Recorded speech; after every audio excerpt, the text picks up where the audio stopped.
எல்லோருக்கும் வணக்கம். இலங்கை நிர்வாக சேவை, வரையறுக்கப்பட்ட போட்டி பரீட்சை உட்பட நாடளாவிய சேவைகளில் நிறைவேற்று தரங்களுக்கு ஆட்சேர்ப்பு செய்வதற்கான போட்டி பரீட்சையின் ஒரு பிரதான வினாத்தாளாக அமைகின்ற பல்வேறு பெயர்களில் அழைக்கப்பட்டாலும் பொதுவாக நாங்கள் கிரகித்தல் என்று அழைக்கக்கூடிய வினாத்தாளுக்கான இன்னும் ஒரு வழிகாட்டல் செயலமர்வுகளை சந்திக்கிறோம். கடந்த 2 செயலமர்வுகளில் நாங்கள் கலந்துரையாடிய வினாத்தாளில் புதியவர்களுக்காக அந்த பகுதியை மட்டும் பேசிவிட்டு தொடர்ந்து பேசுகிறேன். தரப்பட்டுள்ள உரைப்பகுதிகளை வாசித்து உரைப்பகுதிகளின் கீழ் முன்வைக்கப்பட்டுள்ள முடிவுகளுக்கு ஆம், இல்லை அல்லது நிச்சயிக்க முடியாது என்ற கூற்றுக்களில் பொருத்தமான கூற்றினை தெரிவு செய்கின்ற வகையிலான வினாக்கள். உரைப்பகுதியில் இருக்கக்கூடிய தரவுகள் விவரங்கள் அடிப்படையாக வைத்துக்கொண்டு தரப்பட்டிருக்கக்கூடிய கூற்றை நிச்சயமாக அறுதியிட்டு நாங்கள் சரியானது என கூற முடிய சந்தர்ப்பத்தில் மட்டும் ஆம் எனவும், அதில் இருக்கக்கூடிய தரவுகள் அந்த கூற்று பொய்யானது அல்லது சரியானது அல்ல என்பதை தெளிவாக நிரூபிக்கிற போது இல்லை என்பதையும், போதுமான தரவுகள் இல்லை அல்லது அது தொடர்பாக உரைப்பகுதியில் பேசப்படவில்லை என்கிற போது நிச்சயிக்க முடியாது என்பதாகவும் விடைகளை அணுகலாம் என்று எளிமையாக சொல்லியிருந்தோம். ஆனால் இந்த வரையறைகளை தாண்டி அதிகமாக சிந்திக்க வேண்டி இருக்கும். அதில் முதலாவது உரைப்பகுதியில் இருக்கிற 7 வினாக்கள் தொடர்பிலேயே எங்களிடம் அந்த அணுகுமுறைகளை தாண்டி புதிதாக யோசிக்க வேண்டி இருந்தது என்று சொல்லி அந்த காணொளி துரதிருஷ்டவசமாக பதிவிட முடியாமலேயே அழிஞ்சு போயிற்று. ஏற்கனவே அதனுடைய 2ஆம் பாகத்தை நான் உங்களுக்கு பதிவிட்டிருக்கிறேன். இது இந்த வினாத்தாளினுடைய 3ஆம் பாகமாக இருக்கும். நான் பொருத்தமான சந்தர்ப்பத்தில் மிக விரைவில் இந்த முதல் உரைப்பகுதி, சுகாதார முறையானது என்று ஆரம்பிக்கிற இந்த உரைப்பகுதியும் அதில் இருக்கக்கூடிய 7 வினாக்களுக்கான விடைகளையும் ஒரு தனிப்பட்ட ஒளிப்பதிவாக நான் தனியாக இருந்து அதனை ஒளிப்பதிவு செய்து உங்களுடைய வசதிக்காக பதிவிட உத்தேசித்திருக்கிறேன். பெரும்பாலும் அடுத்து வருகிற வாரத்தில் உங்களுக்கு தரக்கூடியதாக இருக்கும். அது ஒரு சின்ன மனக்குறையாக எனக்கும் இருக்குது. அந்த காணொலியை உங்களுக்கு கிடைக்க செய்ய இல்லை அல்லது நான் உடனடியாக தரவேற்றம் செய்யாமல் அதை அழிகிறதுக்கு ஒரு வாய்ப்பை கொடுத்துட்டேனே என்று சொல்லி நிச்சயமாக அந்த பகுதியை சீர் செய்யும். இன்றைக்கு இதனுடைய 3ஆவது பகுதியாக இருக்கிற இடத்தை பார்ப்போம். உங்களுடைய மேக்கில் கொஞ்சம் கவனம் எடுக்க வேண்டும். நாங்கள் ஒளிப்பதிவு செய்கிற போது நீங்கள் பேசுகிறது அப்புறம் உங்களுக்கே கொஞ்சம் மன கஷ்டமா இருக்கும். ஐயோ நாம எல்லாம் பேசிட்டோமே, அதெல்லாம் ரெக்கார்டிங்கில் வந்துட்டு கொஞ்சம் கவனம் எடுங்க. சரி, நாங்கள் இன்றைக்கு பார்க்க போகிறது 18வது கேள்வியில இருந்து 25வது கேள்வி வரையிலான பகுதிக்குரிய உரைப்பகுதியை வாசிப்போம். நான் ஏற்கனவே சொன்னது போல இது மிக கடினமான உரைப்பகுதியாக இருக்கும் சில பேருக்கு. சரிதானே? குறிப்பாக வணிகத்துறை அல்லது பொருளியல், புவியியல் சார்ந்த பாடங்கள் தவிர ஏனைய துறைகளில் கணித விஞ்ஞான துறைகளை சார்ந்தவர்கள், ஏனைய கலைத்துறை பாடங்களை கற்றவர்களுக்கு, சமூக விஞ்ஞானம் சார்ந்து கற்றவர்களுக்கு இந்த நெருக்கடி இருக்கும். இந்த விடயத்தை விளங்கிக் கொள்வது நாங்கள் இயலுமான வரைக்கும் இதை பொதுமைப்படுத்தி எல்லோருக்கும் இந்த விடய பரப்பு விளங்கிக் கொள்ற மாதிரி கதைக்க பார்ப்போம். அரசரை சேகரிப்பில் ஒரு வீழ்ச்சி காணப்பட்டதற்கு மாறாக உயர்வடைந்த ஆரம்ப மிகை மற்றும் தாழ்ந்த வரவு செலவு திட்ட பற்றாக்குறையுடன் அரசாங்கத்தின் வரவு செலவு திட்ட தொழிற்பாடுகள் 2018 காலப்பகுதியில் முன்னேற்றத்தினை பதிவு செய்தன. அரசிறை மற்றும் கொடைகளுக்கும் வட்டியல்லாத செலவினங்களுக்கும் இடையிலான வேறுபாட்டினை பிரதிபலிக்கின்ற ஆரம்ப மிகை 2017 மொத்த உள்நாட்டு உற்பத்தியின் சதவீதமாக 0.02% இருந்து ரூபாய் 2.1 பில்லியன் என்ற தொகையிலிருந்து 2018 மொத்த உள்நாட்டு உற்பத்தியின் சதவீதமாக 0.6% ரூபாய் 91.4 பில்லியன் அதிகரித்தது. அரசாங்கமானது ஒரு தொடர்ந்திருக்கும் மிகையுடன் அதன் வட்டி அல்லாத செலவினங்களை அரசரை பெறுகைகளிலிருந்து முற்றுமுழுதாக பூர்த்தி செய்து கொண்டுள்ளதனால் ஒரு உயர்ந்த ஆரம்ப நிலுவையின் மிகையானது போற்றுதற்குரிய அபிவிருத்தி ஒன்றாகும். எனினும் அரசுறையிலான ஒரு வீழ்ச்சிக்கு மத்தியில் இது பெருமளவில் மூலதன செலவினத்திலான சுருக்கத்தினூடாக அடையப்பட்டுள்ளது. முக்கியமாக இறக்குமதி தீர்வைகள், பெறுமதி சேர்வரி, பெட்ரோலிய உற்பத்திகள் மற்றும் மதுபான இறக்குமதிகளின் மீதான கலால் தீர்வை, பிடித்து வைத்தல் வரி மற்றும் செஸ் தீர்வை போன்றவற்றிலான தாழ்ந்த வரி அரசரை சேகரிப்பின் காரணமாக மொத்த உள்நாட்டு உற்பத்தியின் சதவீதமாக அரசரை 2017 13.6% இருந்து 2018 13.3% வீழ்ச்சி அடைந்தது. அதேவேளை 2018க்கான வரவு செலவு திட்டத்தில் அறிவிக்கப்பட்ட குறிப்பிட்ட வழிமுறைகளினை நடைமுறைப்படுத்துவதிலான தாமதமும் 2018 அரசரை சேகரிப்பினை பாதித்தது. இதேவேளை அரச முதலீட்டிலானதொரு வீழ்ச்சியினால் மொத்த செலவினமும் தேறிய கடன் வழங்கலும் மொத்த உள்நாட்டு உற்பத்தியின் சதவீதமாக கடந்த ஆண்டின் 19.2% இவ்வாண்டில் 18.6% வீழ்ச்சி அடைந்தது.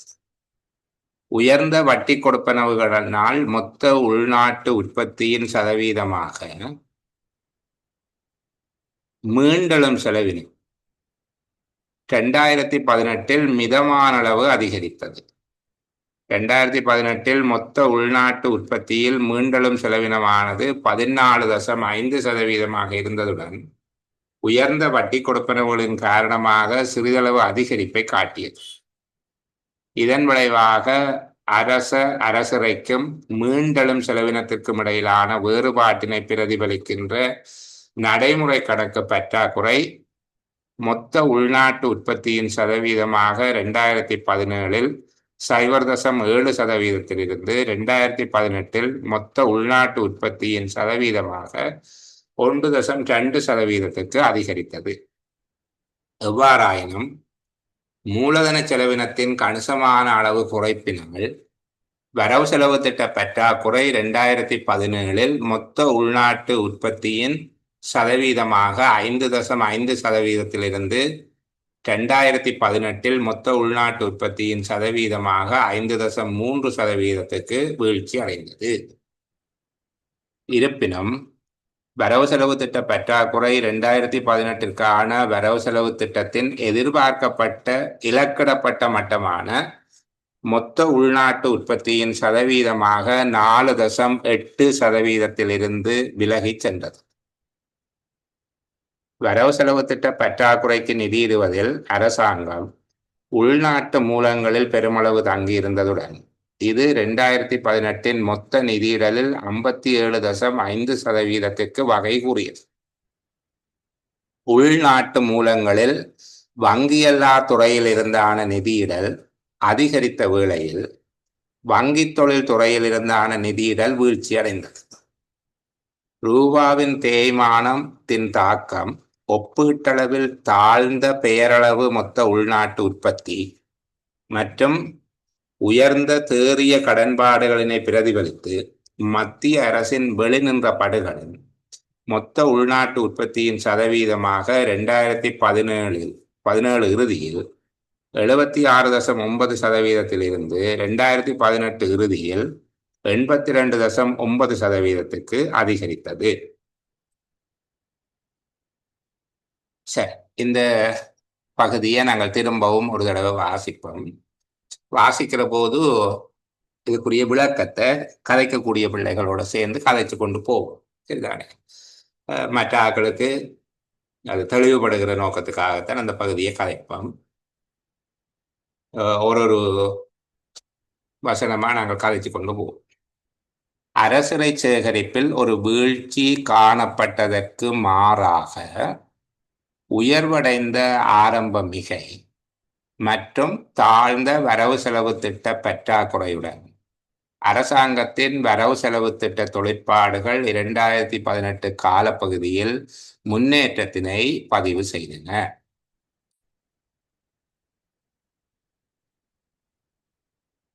அரசிறை மற்றும் கொடைகளுக்கும் வட்டி அல்லாத செலவினங்களுக்கும் இடையிலான வேறுபாட்டினை பிரதிபலிக்கின்ற ஆரம்ப மிகை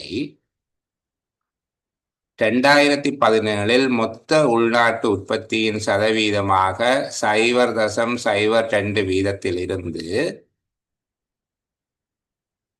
2018 மொத்த உள்நாட்டு உற்பத்தியின் சதவீதமாக 0.6% அதிகரித்தது. அரசாங்கமானது ஒரு தொடர்ந்திருக்கும் மிகையுடன் அதன் வட்டியல்லாத செலவினங்களை அரசரை பெறுகைகளிலிருந்து முற்றுமுழுதாக பூர்த்தி செய்து கொண்டுள்ளதனால் ஒரு உயர்ந்த ஆரம்ப நிலுவையின் மிகையானது போற்றுதற்குரிய அபிவிருத்தி ஒன்றாகும்.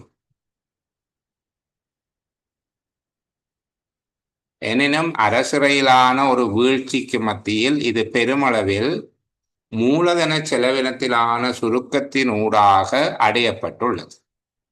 சரி, இந்த பகுதியோட நாங்கள் இந்த விஷயங்களை கதைச்சு போட்டு பிறகு கீழே இருக்கிற பகுதிக்கு போவோம். சரிதானே? இந்த துறை சார்ந்த அறிவு இருக்கிற ஆட்களுக்கு இந்த கடைசி வசனம் ஒரு குழப்பத்தை தருகிறதாக இருக்கும். உண்மையாக அந்த ரிப்போர்ட்டிங்கில் இருக்கிற ஒரு தெளிவற்ற தன்மை இதில் இருக்கு. ஆனால் நாங்கள் தருகிற எல்லா உரைப்பகுதியும் எங்களுக்கு தெளிவாகத்தான் தருவார்கள் என்று சொல்ல இயலாது. சரிதானே? முதலாவது விடயம் என்ன சொல்லியிருக்காங்க? அரசிறை சேகரிப்பில் ஒரு வீழ்ச்சி காணப்பட்டதற்கு மாறாக உயர்வடைந்த ஆரம்ப மிகை மற்றும் தாழ்ந்த வரவு செலவு திட்ட பற்றாக்குறையுடன் அரசாங்கத்தின் வரவு செலவு திட்ட தொழிற்பாடுகள் 2018 காலப்பகுதியில் முன்னேற்றத்தினை பதிவு செய்தன. சரியா?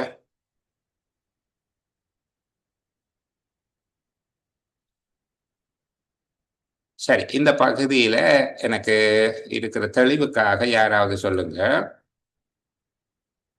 உரையாசிரியர் சொல்லுகிறது ஒரு மகிழ்ச்சியான செய்தியை சொல்லுகிறாரா அல்லது ஒரு குறைபாட்டை பிரதிபலிக்கிறார்? மகிழ்ச்சியான ஒரு நல்ல செய்தியை சொல்லுகிறார். அந்த செய்தி தொடர்பில் அவர் சொல்லுகிற அந்த செய்தி தொடர்பில் அவர்கிட்ட ஒரு மெச்சுதல் காணப்படுது. என்ன அந்த மெச்சுதல் காணப்படுகிறது என்பதை காட்டுகிற வார்த்தை என்ன? நாங்கள் கேள்விக்குள்ள எல்லாம் போக வேண்டாம், சாதாரணமாக வச்சு கொண்டு போவோம்.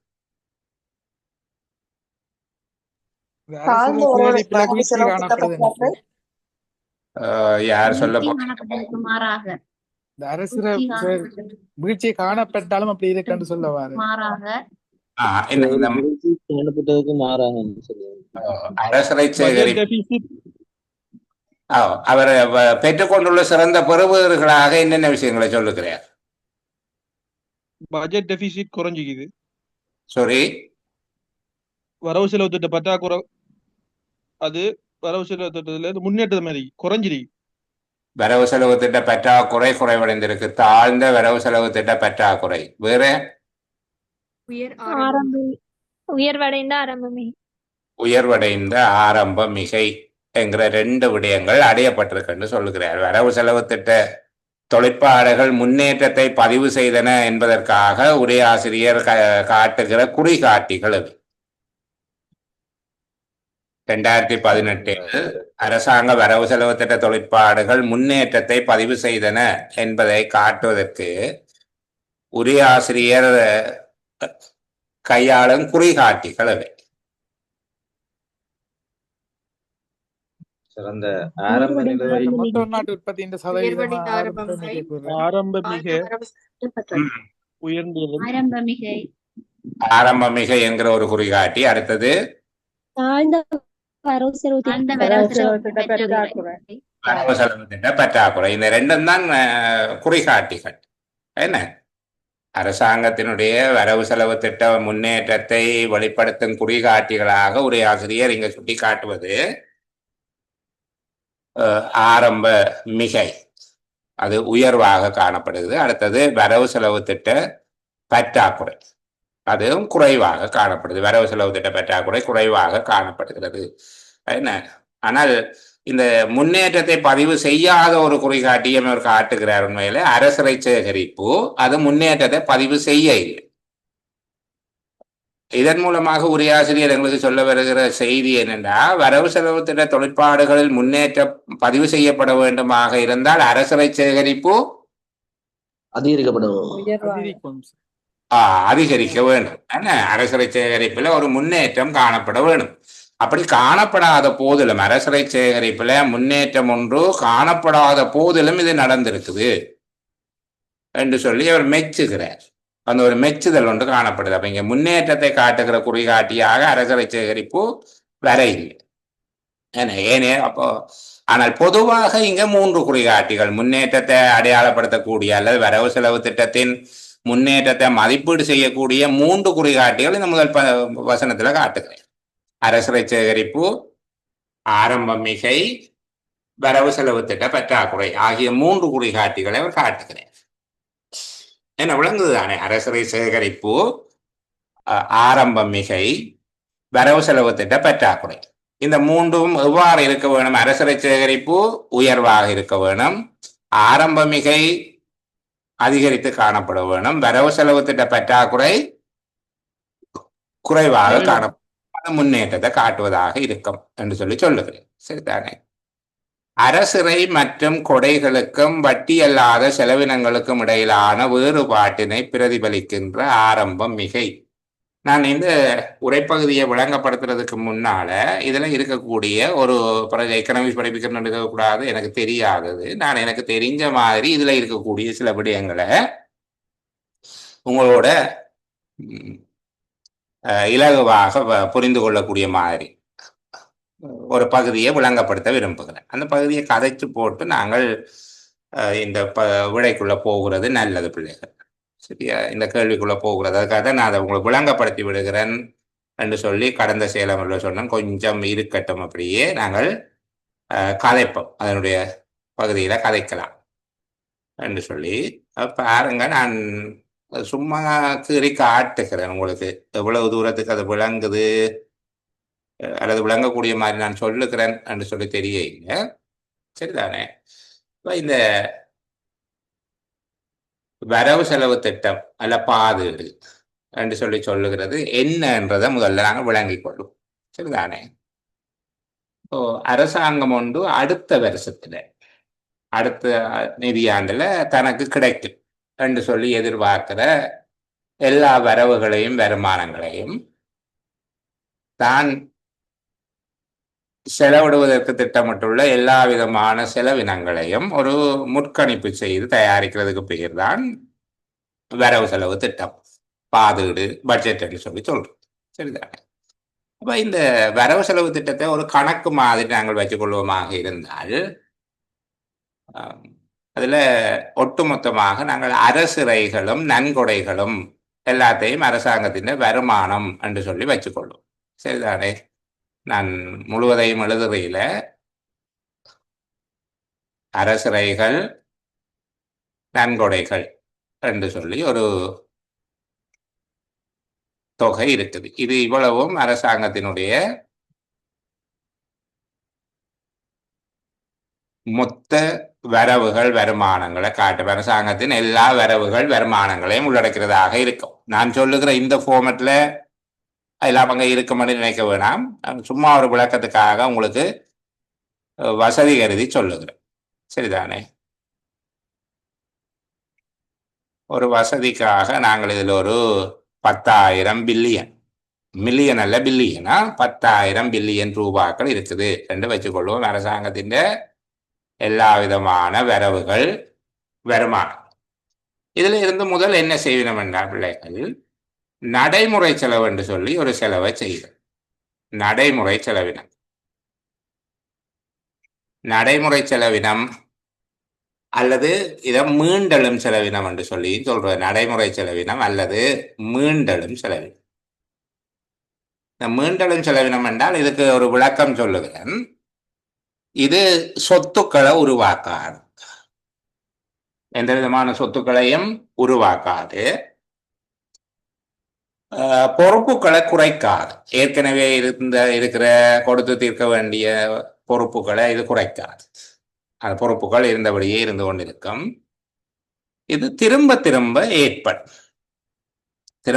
ஏற்படுகிற ஒரு விடயமாக இருக்கும். அப்ப இது சொத்துக்களை உருவாக்காது, பொறுப்புகளை குறைக்காது, தொடர்ச்சியாக மீள மீள ஏற்படுகிற செலவினமாக இருக்கும். இப்போ உதாரணத்துக்கு அரசாங்க உத்தியோகத்தர்களுக்கு கொடுக்குற சம்பளம், ஓய்வூதியர்களுக்கு வழங்குகிற ஓய்வூதியம், சரிதானே. மற்றது அரசாங்க நிறுவனங்களினுடைய பராமரிப்பு செலவினங்கள், திருத்தங்கள், வாகன திருத்தம், எரிபொருள், மேலதிக நேர கொடுப்பனவு, விடுமுறை தின கொடுப்பனவு, சீருடைப்படி, இந்த மாதிரியாக இருக்கிற. அதே போல இந்த பொதுமக்களுக்கு வழங்குகிற நிவாரணங்கள், சமுர்த்தி நிவாரணம், அஸ்விஸ்ம, இந்த மாதிரி இருக்கக்கூடிய எல்லா விடயங்களையும் அதோட சேர்த்து, அப்போ நடைமுறை செலவினங்கள்ல நான் சொன்ன இந்த வகை எல்லாம் சரிதானே, அதோட ஏற்கனவே வாங்கின கடனுக்குரிய வட்டி, இவ்வளவும் சேர்த்துத்தான் நடைமுறை செலவினம், இவ்வளவும் சேர்த்து நடைமுறை செலவினமாக இருக்கும். உதாரணத்துக்கு இதை நாங்கள் பார்த்துக் கொள்வோம். நடைமுறை செலவினமாக வட்டியை தவிர இவைக்கு 9,700 பில்லியன் ரூபாய்கள் செலவாகி இருக்கு. 9,700 பில்லியன் ரூபாய் செலவாகி இருக்கு, சரிதானே. இதுக்கு நடைமுறை செலவினத்துல இந்த வட்டியை தவிர மிச்சம் எல்லாம் நான் சொன்ன இந்த சம்பளங்கள், கூலிகள், அரசாங்க நிறுவனங்கள், தொழிற்பாட்டு செலவுகள், ஓய்வூதியம், நிவாரணம் எல்லாம் சேர்த்து 9,700. இப்ப பாருங்க, இதுல ஒரு 300 பில்லியன் ரூபாய் லாபம் மேலதிகமா இருக்கு. லாபம் இல்லை, 300 பில்லியன் ரூபாய் மேலதிகமாக இருக்கு, சரியா. இது நான் பிராக்கெட் படி போட்டிருந்தாலும் உண்மையில இது கூட இருக்கிறது, பிளஸ் தானா. பிறகு நாங்க பார்ப்போம், அரசாங்கம் வட்டியாக 2,100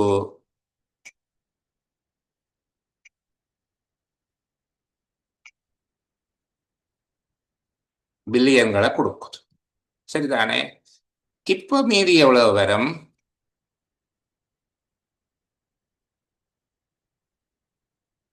சய 1,800 பில்லியன். நான் சொல்லுகிற இந்த தொகைக்கும் இலங்கையினுடைய வரவு செலவு திட்டத்துக்கும் எந்த சம்பந்தமும் இல்லை, அதை ஞாபகம் வச்சு கொண்டு கதைங்க, சரியா. அப்போ அரசுரை நன்கொடைகள்ல இருந்து நடைமுறை செலவினங்களை கழிச்சு வருகிற தொகை எவ்வளவு வருது எங்களுக்கு? சய 1,800. 1,800 நாங்கள் மைனஸ்ல போட்டு வச்சிருக்கோம், சரிதானே. இதுக்கு பிறகுதான் அரசாங்கம் மூலதன செலவினங்களை செய்யும். இதுக்கு பிறகு அரசாங்கம் மூலதன செலவினம் என்று சொல்லி செய்யும். மூலதன செலவு என்று சொல்லுகிறது அரசாங்கம் முதலீடு செய்கிறது, வாங்கின கடனை திருப்பி கொடுக்குமாக இருந்தால் கடன்களை மீளச் செலுத்துவது எல்லாம் இந்த மூலதன செலவினங்களுக்குள்ளதான் பேர், சரிதானே. புதுசா வாகனம் வாங்கினா, கட்டடம் கட்டினால், ரோட்டு போட்டால், அப்ப இது பொறுப்புகளை குறைக்கும், சொத்துக்களை உருவாக்கும், எதிர்கால வருமானங்களை தரும். அதான் மூலதன செலவினம். நடைமுறை செலவினம் மீண்டலும் செலவினம் என்ன செய்யாது? சொத்துக்களை உருவாக்காது, பொறுப்புகளை குறையாது, எதிர்கால வருமானங்களை தோற்றுவிக்காது, திரும்ப திரும்ப எழும், சரி. இந்த மூலதன செலவினம் என்றால் இந்த நன்மைகள் எல்லாம் இருக்கும். சொத்துக்களை உருவாக்கும் அல்லது பொறுப்புகளை குறைக்கும், எதிர்காலத்துல வருமானங்களை தரும், இந்த மாதிரியாக செய்கிறதெல்லாம் மூலதன செலவினம், சரியா. அப்ப மூலதன செலவினமாக அதுக்குள்ள என்ன இருக்குது? கடன் திருப்பி கொடுக்கறதும் இருக்குது. ஏனைய செலவினங்களோட அரசாங்கம் வாங்கின கடனுக்கான வட்டி நடைமுறை செலவினத்துக்குள்ள வந்துடும். கடன் பகுதியை திருப்பி கொடுத்தால் இப்ப இது எல்லாம் சேர்த்து மூலதன செலவினமாக நாங்கள் ஒரு 17,000 பில்லியன் வருதுன்னு வச்சுக் கொள்வோமே. 17,000 பில்லியன் மூலதன செலவினமாக இருக்கு. அல்லது நாங்கள் வசதிக்காக ஒரு 7,000 பில்லியன் என்று போடுவோமா? 7,000 பில்லியன், சரியா. இப்ப மொத்த மீதி எவ்வளவு?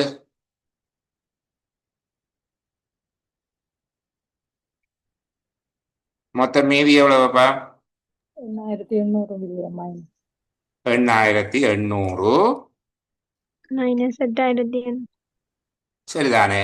8,800 பில்லியன் ரூபாக்கள் மைனஸ்ல மீதி வரும்.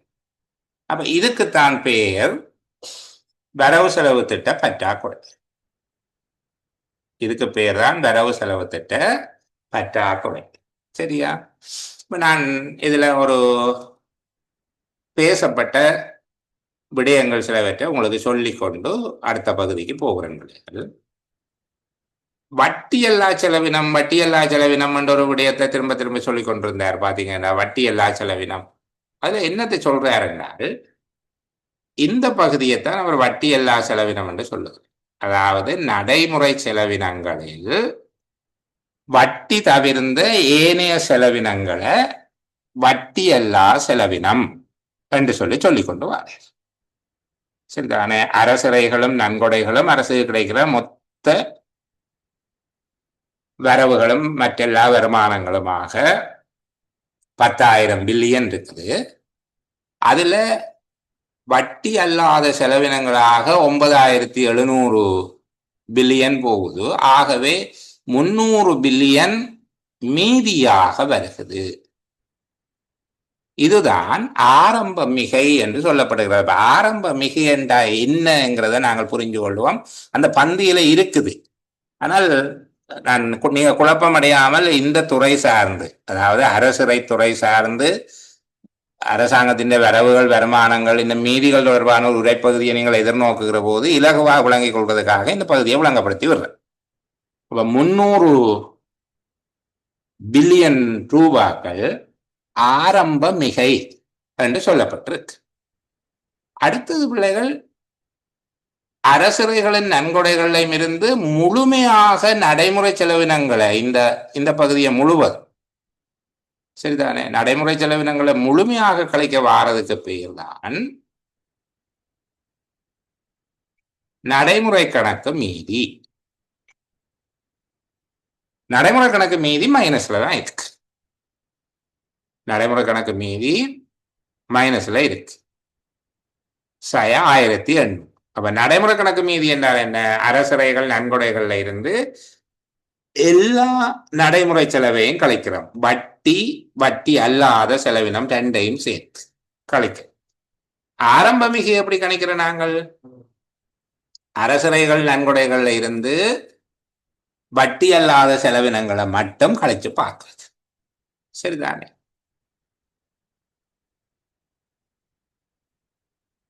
வரவு செலவு திட்ட பற்றாக்குறை எப்படி பார்க்கிறது? அரசரைகள் நன்கொடைகள் என்கிறதுல இருந்து நடைமுறை செலவினமாக ஏற்பட்ட தொகை, மூலதனம் செலவினமாக ஏற்பட்ட தொகை ரெண்டையும் கழிச்சு போட்டு பார்க்கிறது வரவு செலவு திட்ட பற்றாக்குறை. அப்ப வரவு செலவு திட்ட பற்றாக்குறையை தீர்மானிக்கிற காரணிகள் என்னென்ன? ஒன்று, அரசாங்கத்தினுடைய அனைத்து வரவுகளும் வருமானங்களும், அரசரை நன்கொடைகள் என்ன உங்களுக்கு அது மேல விளங்கும். அடுத்தது நடைமுறை செலவினங்கள், மூலதன செலவினங்கள், வரவு செலவு திட்ட பற்றாக்குறை. இந்த 4 ஃபேக்டரையும் எடுத்து வச்சுக்கொள்வோம், 4 காரணிகளையும் எடுத்து வச்சுக்கொள்வோம். சரிதானே. இப்ப அரசுரை மற்றும் நன்கொடைகளுக்கும் வரவு செலவு திட்ட பற்றாக்குறைக்கும் இடையில எவ்வாறான தொடர்பு காணப்படும்?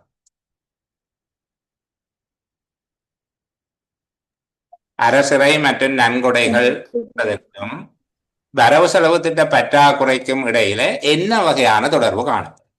அரசுரை நன்கொடை காணப்படும். அப்படி அரசுரை மற்றும் நன்கொடைகள் அதிகரித்தால் வரவு செலவு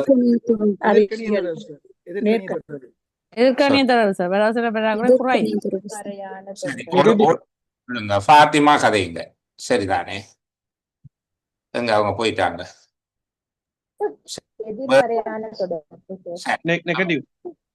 பிளீஸ் மற்றாக்கள் ஆஃப்ல இருங்க.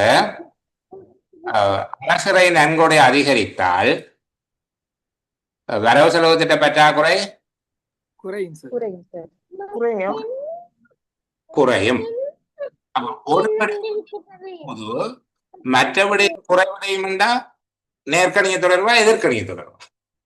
எதிர்கணிய தொடர்பு. எதிர்கணிய தொடர்பு இருக்கு. ஓகே, ஹஃப்ராத் வாங்க. அரசுரைக்கும் நன்கொடைக்கும் இடையில அரசுரை நன்கொடைகள் அதிகரிக்குமாக இருந்தால் வரவு செலவு திட்ட பற்றாக்குறையினுடைய அளவு குறையும். பற்றாக்குறையின் அளவு குறையும். அதாவது பற்றாக்குறை 10,000 இருக்கிறது, 8,000 7,000 சுருங்க தொடங்கும்.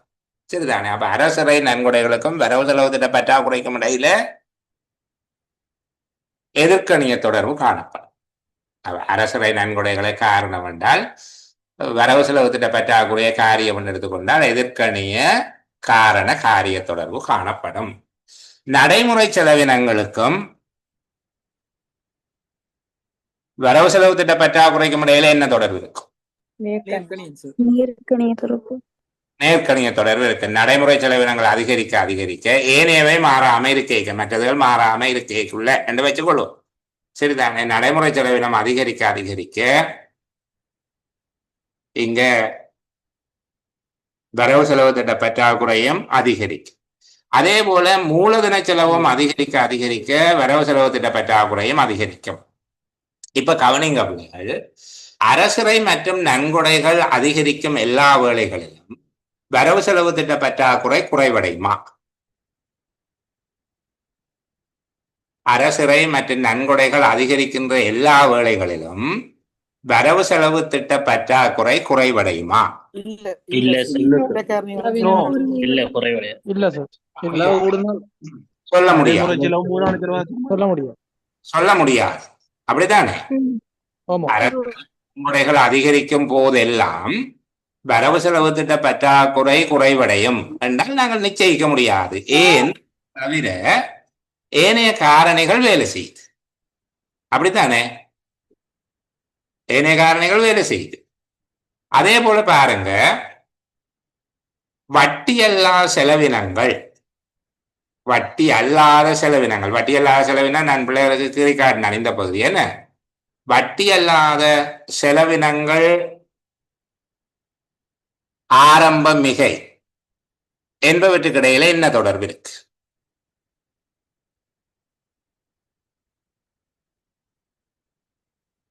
வட்டி அல்லா செலவினம் ஆரம்ப மிகை என்பவற்றுக்கு இடையில என்ன தொடர்பு இருக்கு? எதிர்கணி. சாரி, நேர்கணியம் சார். எதிர்கணியம் சார். நடைமுறை செலவு அதிகரிச்சா ஆரம்ப மிக குறையும். எதிர்கணிய தொடர்பு. பத்மதேவன் சொல்லுங்க. டக்சன் பத்மதேவன். ஆம் சார். செலவினம் அதிகரிச்சா சார் அந்த ஆரம்ப மிகைன்றது குறையும் சார். செலவினம் வட்டி அல்லா செலவினம் வட்டி அதிகரிக்க, எல்லா செலவினம். ஆம் சார். வட்டி அல்லா செலவினம் அதிகரிக்க ஆரம்ப மிகை. வட்டிக்கென கொடுக்காட்டு சார் மீதி அப்படியே இருக்கும். இல்ல, அதுதான். இப்ப நாங்கள் வட்டியை விடுவோம், மேல இருக்கிற 2 விஷயத்தையும் மட்டும் பார்த்தோம் என்றால் என்ன சொல்லுகிறோம்? இந்த பகுதியை மட்டும் என்ன, இப்ப நான் இந்த ஜெலோல கோடு போட்டிருக்க இந்த பகுதி இருக்குதானே, இதை வச்சுக்கொண்டு நாங்கள் கதைச்சோம் என்றால் வட்டி அல்லாத செலவினங்கள் அதிகரிக்க அதிகரிக்க ஆரம்ப மிகை குறையும் சார். குறைஞ்சு கொண்டு போகும். இப்ப பாருங்களேன், இந்த 9,700 9,000 குறையும் என்றால் மீதி எவ்வளவா வரும்? ஆரம்ப மிகை 1000. சொல்லுகிறது 1000 மாறும். இது 9,900 மாறும் என்றால் ஆரம்ப மிக 100 குறையும், 100 குறையும். அப்போ வட்டி எல்லா செலவினங்களுக்கும் ஆரம்ப மிகைக்கும் இடையில, ஆரம்பம் மிகையா பற்றாக்குறை எல்லாம் மிகைக்கும் இடையில எவ்வகையான தொடர்பு இருக்குது? எதிர்கணியமான தொடர்பு இருக்கு. சரி, என்னுடைய கேள்வி, வட்டி எல்லா செலவினங்கள் குறைவடைகின்ற எல்லா வேளையிலையும் ஆரம்ப மிகை அதிகரிக்குமா? நிச்சயிக்க முடியாது. ஏன் நிச்சயிக்க முடியாது? வட்டி கொடுப்பனவும் இருக்கு சார் அதுக்குள்ள. இல்ல, வட்டி கொடுப்பனவு ஆரம்ப மிகைக்குள்ள இல்லையா? வருமானம் குறைவடைந்தா சார்? சொல்லல, எங்களுக்கு சில வேளையில வருமானம் குறைவடைஞ்சு போச்சுதுண்டா. சரிதானே? விளங்குதா சொல்றது? அந்த காரணிகளை கண்டுபிடிக்கக்கூடியதா இருக்கா உங்களுக்கு? வட்டி அல்லாத செலவினம் குறைவடையும் எல்லா வேளையிலும் ஆரம்ப மிக அதிகரிக்குமா? அப்படி சொல்லி என்ன, வட்டியல்லா செலவினம் அதிகரிக்கும் எல்லா வேளைகளிலும் ஆரம்ப மிக குறையுமா?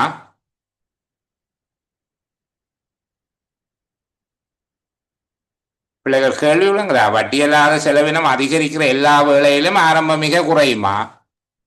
ஜெயிக்க முடியாது. சொல்லேதா? ஜெயிக்க முடியாது. ஏனண்டா வட்டியல்லா செலவினம் அதிகரிக்கிற நேரத்துல அரசாங்க வருமானம் அதிகரிக்குதுண்டா எங்களுக்கு சொல்ல இயலாது.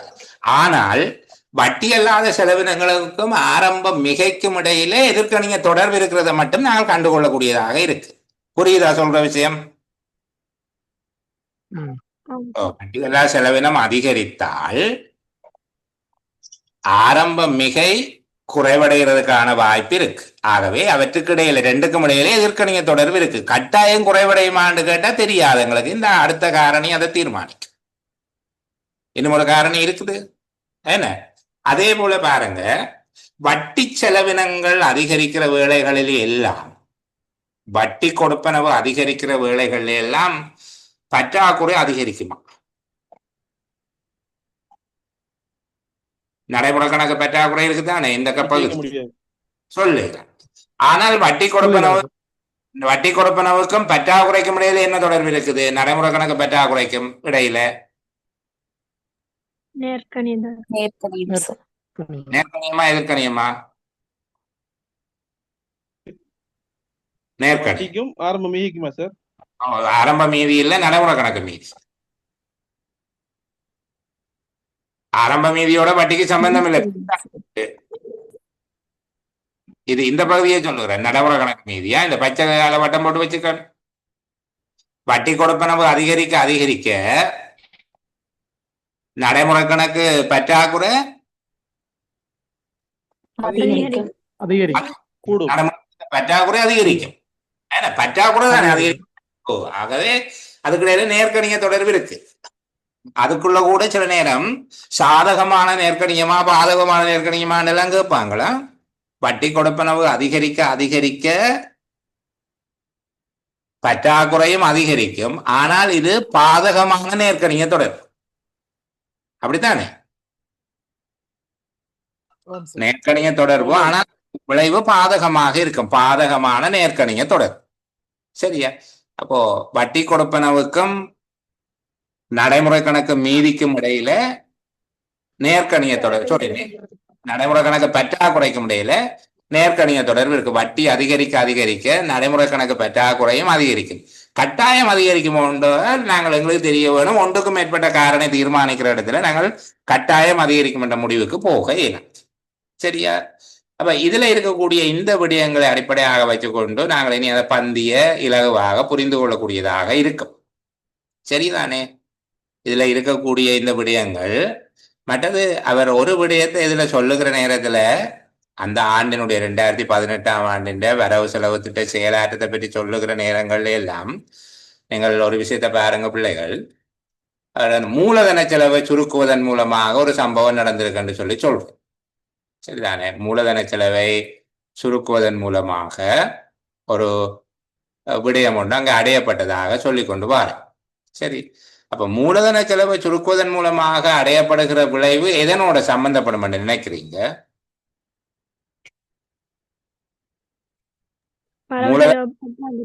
மாற்றம் எந்த மீதிய பாதி? ஆரம்ப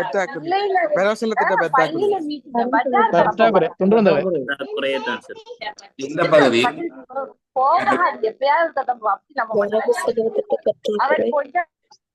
சத்தமான இடத்துல இருக்கிறார்கள். தயவு செய்து மக்க ஒன் பண்ண வேணாம். உங்களுக்கு வீட்டுல சத்தம் கேட்குது, பிள்ளைகள் சத்தம் போடுறாங்கன்னு தெரியுது தானே? என்ன அது மற்ற ஆட்களுக்கு உரிய நெருக்கடியை கூட்டும். தயவு செய்து அப்படி செய்ய வேணும். சரி, அப்ப கவனிங்க. இந்த இடத்துலதான் அது செல்வாக்கு செலுத்தும். அதாவது வரவு செலவு திட்டத்தின் ஒட்டுமொத்த செயலாற்றம் அல்லது வரவு செலவு திட்டத்தின் மொத்த பற்றாக்குறையில தான் அது செல்வாக்கு செலுத்தும். என்ன இதுல 3 இடத்துல நாங்கள் 3 வகையான மீதிகளை அடையாளம் கண்டு வச்சிருக்கிறோம். உங்களுக்கு ஞாபகமா? ஒன்று இந்த இடத்துல, 2வது இந்த இடத்துல, 3வது இந்த இடத்துல. இது இவ்வளவு கிளியர் தானே? முதலாவது என்னது? ஆரம்ப மிகை. சரி, ஆரம்ப மிகை. நடைமுறை கணக்கு. ரொம்ப மீதி. இரண்டாவது நடைமுறை கணக்கு மீதி. நடைமுறை கணக்கு மீதி. நடைமுறை கணக்கு மீதி. உண்மையில இங்க நடைமுறை கணக்குல பற்றாக்குறை தான் வாருது. என்ன சரிதானே? நடைமுறை கணக்குல பற்றாக்குறை தான் வாருது. அதனால நாங்கள் நடைமுறை கணக்கு மீதி மைனஸ்ல இருக்கும், நடைமுறை கணக்கு பற்றாக்குறை என்றே வச்சுக்கொள்வோம். மூன்றாவது என்ன? வரவு செலவு திட்டம் மீதி சார். வரவு செலவு திட்டம் மீதி. செலவு திட்ட பற்றாக்குறையா? வரவு செலவு திட்ட பற்றாக்குறை. மேல நான் நீளத்தால இப்படி ரெட்ட கோடு போட்டிருக்கிறது அரசாங்கத்தினுடைய எல்லா அரசரை நன்கொடைகளும். சரியா? அப்ப இந்த மூன்று மீதிகளையும் புரிஞ்சு கொண்டால் எங்களுக்கு முதலாவது மீதியோட சம்பந்தப்படுகிறது அரசாங்கத்தின் வரவுகளும் வட்டி அல்லாத செலவினம். என்ன?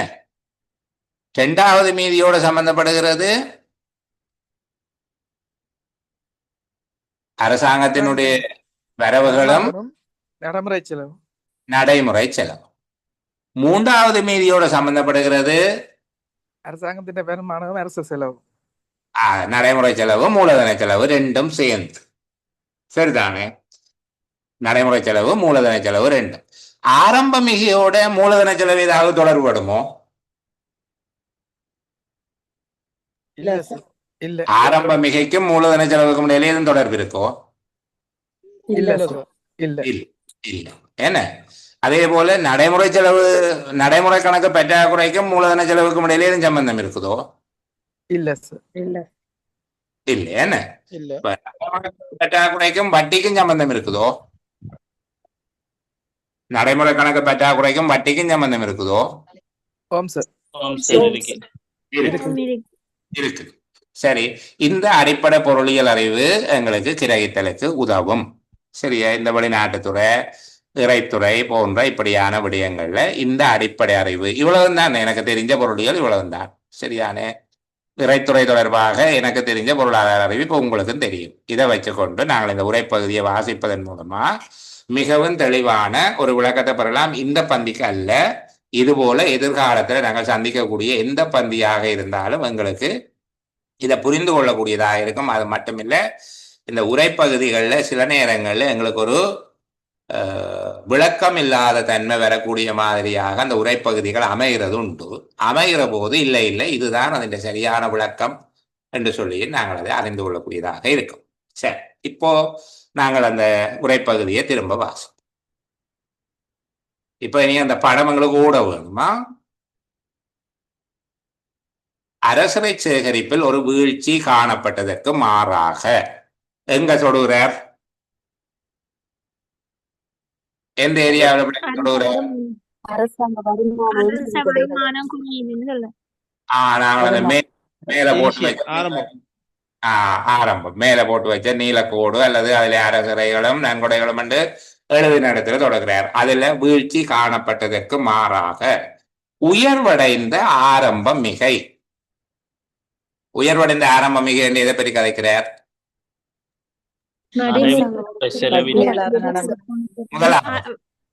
முதலாவது இரண்டாவது அதைத்தான் சொல்லணும். என்ன? உயர்வடைந்த ஆரம்ப மிகை என்னது? முதலாவது. மற்றும் தாழ்ந்த வரவு செலவு திட்ட பற்றாக்குறையுடன். இரண்டாவதா? மூன்றாவது. வரவு செலவு திட்ட பற்றாக்குறையுடன் அரசாங்கத்தின் வரவு செலவு திட்ட தொழிற்பாடுகள் 2018 காலப்பகுதியில் முன்னேற்றத்தினை பதிவு செய்தன. இப்ப பாருங்க இந்த பந்தி எவ்வளவு எளிமையா விளங்குதுண்டு. அரசரை சேகரிப்பில் ஒரு வீழ்ச்சி காணப்பட்டதற்கு என்று எங்களுக்கு முதலாவது டொப்பில கொஞ்சம் குறைவு வந்துட்டதுதான். மாறாக உயர்வடைந்த ஆரம்ப மிகை உயர்வடைந்து இருக்குது. அதுக்கு மாறாக உண்மையிலே ஆரம்ப மிக உயர்வடைய வேணும் என்றால் மேல உயர்வடைய வேணும் என்பதுதான் உரையாசிரியருடைய எடுகோள். என்ன? உரையாசிரியருடைய கருத்தின்படி அல்லது அவருடைய எண்ணத்தின்படி அரசரை சேகரிப்பிலே அதிகரிப்பு ஏற்பட்டால்தான் ஆரம்ப மிக அதிகரிக்க வேணும். ஆனால் இங்க வீழ்ச்சி காணப்பட்டதற்கு மாறாக உயர்வடைந்த ஆரம்ப மிகை மற்றும் தாழ்ந்த வரவு செலவு திட்ட பற்றாக்குறை. வரவு செலவு திட்ட பற்றாக்குறையும் குறைவாகத்தான் இருந்திருக்குது. இதுக்கு மாறாக 2 விஷயம் நடந்திருக்குது. அரசாங்கத்தின் வரவு செலவு திட்ட தொழிற்பாடு 2018 காலப்பகுதியில் முன்னேற்றத்தினை பதிவு செய்தன. அரசிறை மற்றும் கொடைகளுக்கும் என்பது எதை சொல்லுது? முதலாவது அரசாங்கத்தின வருமானத்தை. என்ன அரசிறை நன்கொடைகள் என்று சொன்னமே, அரசிறை மற்றும் கொடைகளுக்கும் வட்டி அல்லாத செலவினங்களுக்கும் இடையிலான வேறுபாட்டினை பிரதிபலிக்கின்ற ஆரம்ப மிகை 2017 மொத்த உள்நாட்டு உற்பத்தியின் சதவீதமாக 0.02% இருந்து, அதுகின்ற பெறுமதியே 2.1 பில்லியன், 0.02% இருந்து 2018 மொத்த உள்நாட்டு உற்பத்தியின் சதவீதமாக 0.6% அதிகரித்தது. என்ன நடந்திருக்கு 2018ஆம் ஆண்டு? ஒரு பாரி அதே ரிப்பீட் பண்ணி 2017 2.1 பில்லியன் ரூபாய் ஆரம்ப மிகை இருந்தது. 2018 அது 0.6 அதிகரிச்சிருக்குது. 91.4 பில்லியன் ரூபாவாக அதிகரிச்சு இருக்குது. சரிதானே? அரசாங்கமானது ஒரு தொடர்ந்திருக்கும் மிகையுடன், இந்த தொடர்ந்திருக்கும் மிகை என்பது எதை குறிப்பிடுகிற? ஆரம்ப மிகைய. ஆரம்ப மீதி. ஏன் தொடர்ந்திருக்கும் மிகை என்ற வார்த்தையை பிரயோகிக்கிறேன்? அது குறைவடையாம கூடிக்கிறேன்னு சொல்றதே சார். இல்ல, தொடர்ந்திருக்கும் என்பதனுடைய அர்த்தம் தொடர்ந்து அந்த மிகை வந்து அப்படியே இருக்கும் சார். ஆரம்ப மிகை 17-18 அப்படியே 2-3 தொடர்ந்து வருஷத்துல பாருங்க. வந்து சொல்லுது குறைவடையாம. இருந்தது, அடுத்த ஆண்டிலையும் இருக்குது. என்ன தொடர்ந்திருக்கும் மிகையுடன் அதன் வட்டி அல்லாத செலவினங்களை அரசிறை பெறுகைகளிலிருந்து முற்று முழுதாக பூர்த்தி செய்து கொண்டுள்ளதனால் ஒரு உயர்ந்த ஆரம்ப நிலுவையின் மிகையானது போற்றுதற்குரிய அபிவிருத்தி ஒன்றாகும். இந்த ஆரம்ப நிலுவையில் மிகை காணப்படுவது என்ன விடயத்தை வெளிப்படுத்தும் என்று உரையாசிரியர் சொல்லுகிறார்? ஒரு அபிவிருத்தி அடைந்த நல்ல- நிலையை சொல்றது. ஆரம்ப நிலுவையில் போற்றத்தக்க ஒரு அபிவிருத்தி. போற்றுதலுக்குரிய அபிவிருத்தி. அது இல்ல, அது ஏன் போற்றுதற்குரிய அபிவிருத்தி என்று சொல்லி அவர் கருதுகிறார். வட்டி இல்லாத செலவினங்கள் சொல்றது. அரசாங்க அரசாங்கத்தின் வருமானத்தில இருந்து எல்லா வட்டியில்லா செலவினங்களையும் செய்யக்கூடிய அளவுக்கு நாடு நல்லா இருக்குது. இல்லாட்டி அதுக்கே கடன் வாங்க வேண்டியதான் இருக்குது. விளங்குதா?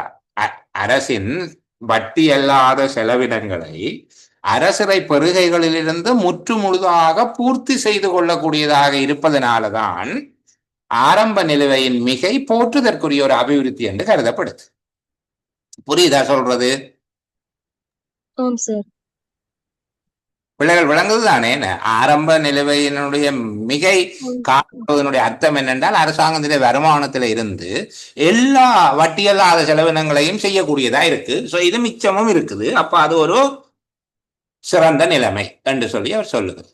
எனினும் அரசியலான ஒரு வீழ்ச்சிக்கு மத்தியில் இது பெருமளவில் மூலதன செலவினத்திலான சுருக்கங்களினூடாக அடையப்பட்டுள்ளது. இந்த இடத்துல எது அடையப்பட்டுள்ளது என்று சொல்லி உரையாசிரியர் கருதுகிறார். சுட்டிக்காட்டினேன். அரசியலில் இருந்தாலும் இது பெருமளவில் மூலதன செலவினத்தின் சுருக்கத்தினூடாக அடையப்பட்டுள்ளது. வரவு செலவு திட்டப்பட்ட செலவினங்கள். Sorry. கடைசி 3வது துண்டு விழுந்தவோ சார். துண்டு விழுந்தவோ 3வது. இந்த விடயத்தை தான் அவர் இங்க சொல்லவார். சரிதானே? தாழ்ந்த வரவு செலவு திட்ட பற்றாக்குறைக்கு பங்களித்த காரணியாக அவர் எதை குறிப்பிடுகிறார்? எங்களுக்கு மூலதன செலவில் சுருக்கம். ஆனால் இல்லாவிட்டால் எங்களுக்கு இதை வாசிக்கக்குள்ள உயர்ந்த ஆரம்ப நிலுவையின் மிகை போற்றுதற்குரிய அபிவிருத்தி ஒன்றாகும். எனினும் அரசறையிலான ஒரு வீழ்ச்சிக்கு மத்தியில் இது பெருமளவில் மூலதன செலவினத்தின் சுருக்கத்தின் ஊடாக அடையப்பட்டுள்ளது என்கிற போது எது அடையப்பட்டது போல ஒரு தோற்றத்தை உண்டாக்கும்? ஆரம்ப நினைவு. ஆரம்ப மீதியினுடைய மிக அந்த மிகை ஆரம்ப மீதி மிகையாக காணப்படுவது மூலதன செலவினத்தின் சுருக்கத்தினூடாக அடையப்பட்டுள்ளது போன்ற ஒரு தோற்றத்தை எங்களுக்கு உண்டாக்கும். ஆனால் இப்ப எங்களுக்கு இதை வாசிக்கிற போது விளங்குது அது அதை சொல்ல இல்லை. அவர் மேலே இருந்து தானே கதைச்சு கொண்டு வரார். உயர்வடைந்த ஆரம்ப மிகை மற்றும் தாழ்ந்த வரவு செலவு திட்ட பற்றாக்குறை என்று சொல்லிட்டு இப்போ உயர்வடைந்த ஆரம்ப மிகை பற்றி கதைச்சு போட்டு இருந்தாலும் அரசறையில் ஒரு வீழ்ச்சிக்கு மத்தியில இது பெருமளவில் மூலதன செலவினத்திலான சுருக்கத்தினூடாக அடையப்பட்டுள்ளது என்று சொல்லுகிற போது எங்களுக்கு புரியுது அது எதுக்கூடாக சொல்லுகிறார். வரவு செலவு திட்ட பற்றாக்குறை குறைவடைந்தது மூலதன செலவினத்தினூடாக அடையப்பட்டுள்ளது என்பது. அப்ப இந்த துறை சார்ந்த அறிவு இருந்தால் இந்த குழப்பம் இல்லாமல் புரிந்து கொள்ளக்கூடியதாக இருக்கும். இல்லாவிட்டால் இந்த அறிக்கையிடல ஒரு குறைபாடு ஒன்று இருக்கத்தான் செய்யுது. சரி, அடுத்த பாகம். முக்கியமாக இறக்குமதி தீர்வைகள், பெறுமதி சேர்வரி, பெட்ரோலிய உற்பத்திகள் மற்றும் மதுபான இறக்குமதிகளின் மீதான கலால் தீர்வை, பிடித்து வைத்தல் வரி மற்றும் செஸ் தீர்வை போன்றவற்றிலான தாழ்ந்த வரி அரசரை சேகரிப்பின் காரணமாக மொத்த உள்நாட்டு உற்பத்தியின் சதவீதமாக அரசரை 2017 13.6% இருந்து 2018 13.3% வீழ்ச்சி அடைந்தது. இப்ப எந்த ஏரியாவில் ரெண்டு கதைக்கிறார் பிள்ளைகள்? கோடு போட்ட ஏரியா. முதலாவது வருமானம். ஆரம்ப வருமானம். அரசாங்க வருமானம், அரசரைகளின் நன்கொடைகளின் ரெண்டு நீலக்கோடு போட்டம் அந்த இடத்துல நின்று கதைக்கிறார். என்ன சொல்றார்? வருமானம் குறைவடைந்து விட 2000 வரி குறைஞ்சு வருமானம் குறைஞ்சு குறைஞ்சிருக்குது. குறைஞ்சதுக்கு அவர் சொல்லுகிற காரணம் என்ன?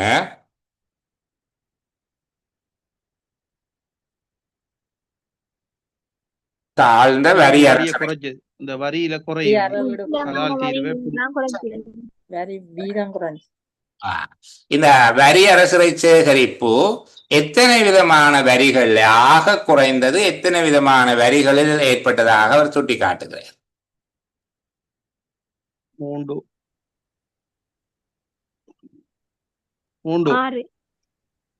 6 விஷயம் சொல்றாரா?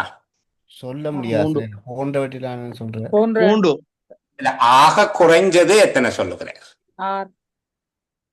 ஆக குறைஞ்சது ஏண்டா அதை விட குறைக்கலாதான். முதலாவது என்ன சொல்லுகிறார்? கலால் தீர்வு. அதுக்கு மேல ஒன்று இருக்குது. இறக்குமதி தீர்வைகள், இறக்குமதி தீர்வைகள் உண்டு. பெறுமதி சேர்வரி 2, பெட்ரோலிய உற்பத்திகள் மற்றும் மதுபான இறக்குமதிகள் மீதான ஹலால் தீர்வை.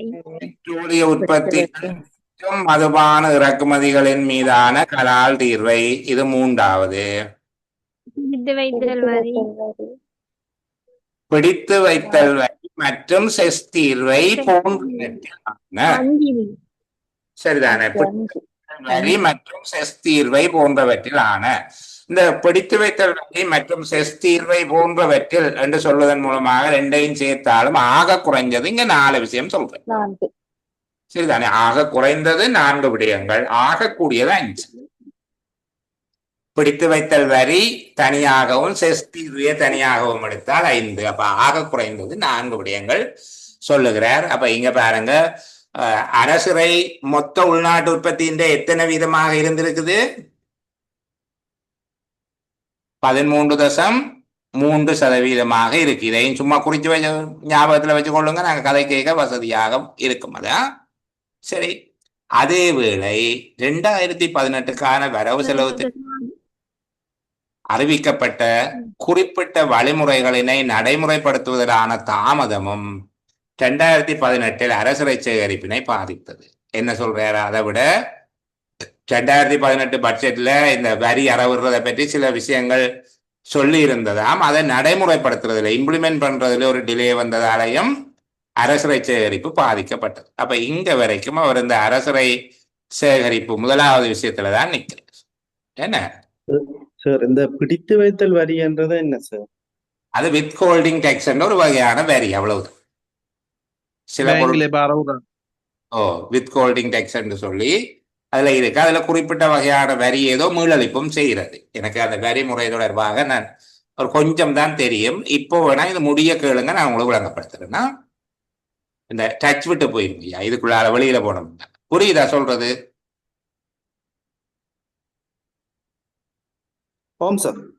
ஓகே சரி, அடுத்த பாருங்க.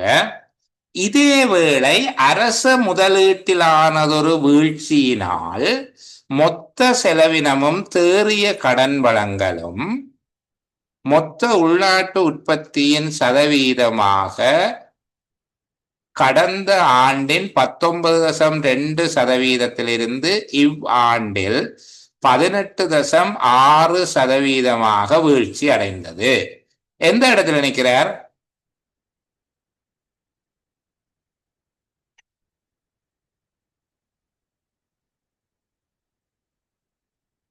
இது எந்த இடத்துல நிற்கிறார்? வருமானமா? சாரி, இல்ல நடைமுறை செலவினம் முதல் 2-3 கடையில நிக்கார். வருமானம் மொத்த செலவு. மொத்த செலவினத்துல நிற்கிறார். மொத்த செலவினமும் தேறிய கடன் வழங்கல் 2-3 இடையில நிற்கிறார் சொன்னார். அதான் மொத்த செலவினமும் தேறிய கடன் வழங்கலும். அப்ப மொத்த செலவு மொத்த உள்நாட்டு உற்பத்தியின் எத்தனை சதவீதமாக இருக்குது? 2. சாரி, 19.2 18.6 குறையுது. அதான் எத்தனை வீதமா இருக்குது இந்த ஆண்டுல? 18.6. 18.6. சரிதானே? வருமானம் அரசரை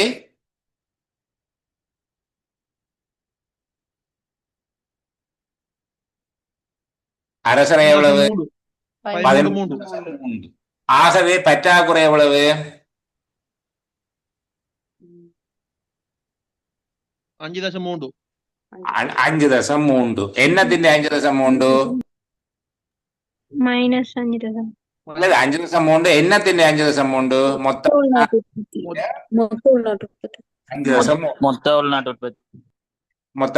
உற்பத்தி. சரிதானே? அப்போ இத சும்மா மனசுக்கு ஞாபகம் வச்சிருங்க. அடுத்த பாருங்க, உயர்ந்த வட்டி கொடுப்பனவுகளினால் மொத்த உள்நாட்டு உற்பத்தியின் சதவீதமாக மீண்டெழும் செலவினம் 2018 மிதமான அளவு அதிகரித்தது. இப்ப எங்க நிற்கிறார்?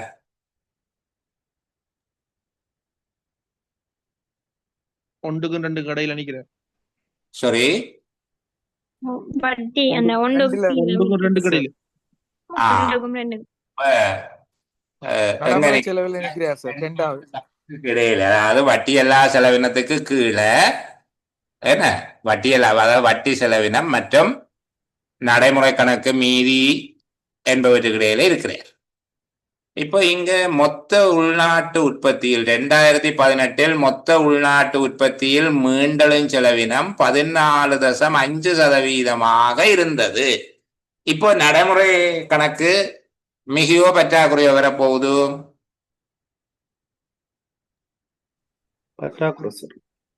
சாரி, பற்றாக்குறை.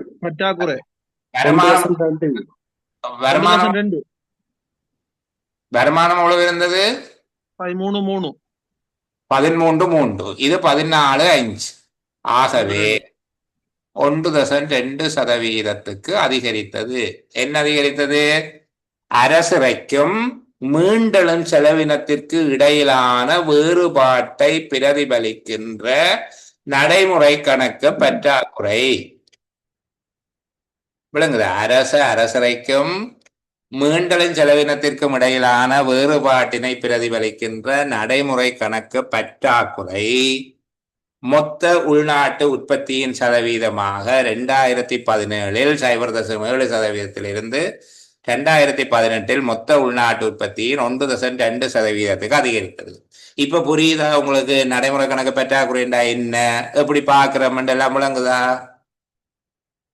மேல 13 இருக்குது, இது 14.5 இருக்குது. ஆகவே 1.2 என்னவாக இருக்க போகுது? ஆரம்ப நடைமுறை மொத்த உள்நாட்டு உற்பத்தியின் ஆரம்ப நடைமுறை கணக்கு பற்றாக்குறையாக இருக்க போகுது. சரியா? இப்ப எங்களுக்கு அந்த இடம் துல்லியமாக விளங்கின உடனே பாருங்க இந்த பந்தி எவ்வளவு இலகுவாக விளங்குது என்று சொல்லி. அடுத்தது பாருங்க,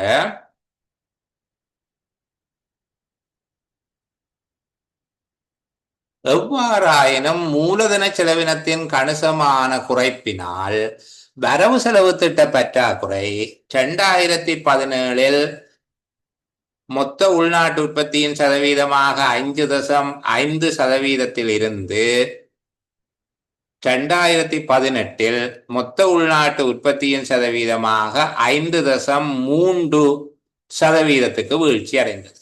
இது என்ன? இது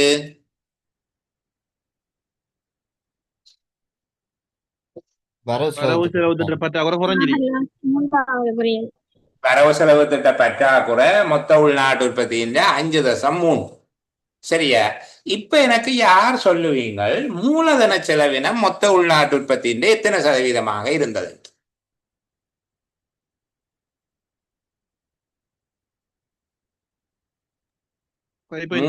செலவினம் மொத்த உள்நாட்டு உற்பத்தியின் எத்தனை சதவீதமாக இருந்தது? 4.2. Sorry, 4.1 sir. 4.1. இங்க 6.5 இல்ல, இதே 1.2. சரிதானே? இதுவே 1.2. மொத்த பற்றாக்குறை 5.3. என்ன? ஆகவே மூலதன செலவினம் என்னவாக -6.5. 4.1. சரியா? மூலதன செலவினம் 4.1 இருந்திருக்கு. விளங்குதானே சொல்லுகிறது? நடைமுறை செலவினத்திலேயே 1.2 மைனஸ் வந்துட்டுது. மொத்தமா -5.3. மிச்ச மைனஸ் எதுக்காக வந்திருக்கணும்? மூலதன செலவினத்துக்கு வந்திருக்கு. சரிதான். ஆனா மூலதன செலவினம் கணிசமாக குறைஞ்சிருக்கு.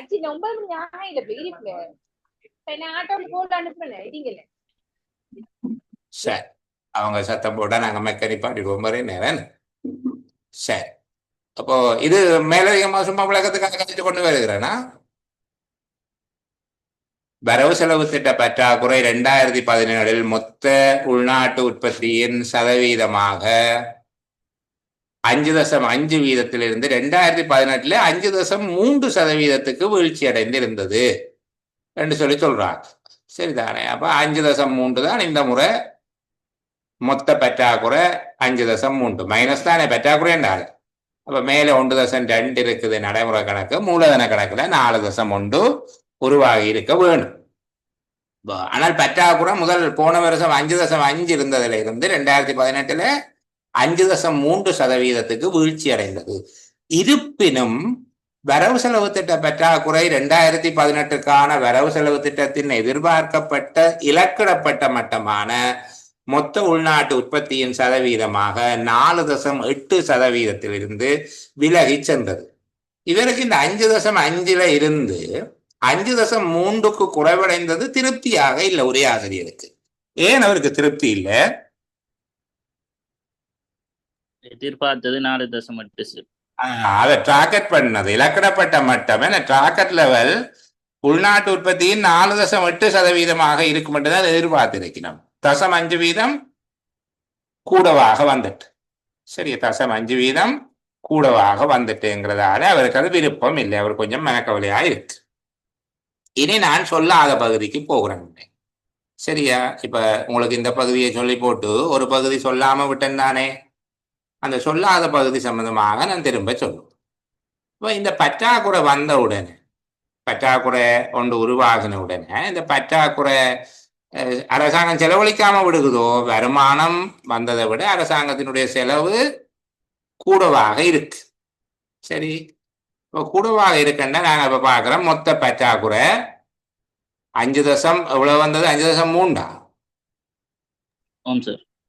மொத்த உள்நாட்டு உற்பத்தியின் 5.3% இருக்கு. நாங்கள் தொகையில வச்சுக்கொள்வோம். நாங்கள் முதல் இதை போட்டு நாங்கள் நினைக்கிறேன் ஒரு வசதிக்காக 10,800 என்று போடுறனே. சரியா? 10,800 பில்லியன் என்று சொல்லி வச்சுக்கொள்வோம். 10,800 பில்லியன் பற்றாக்குறை இருக்கு.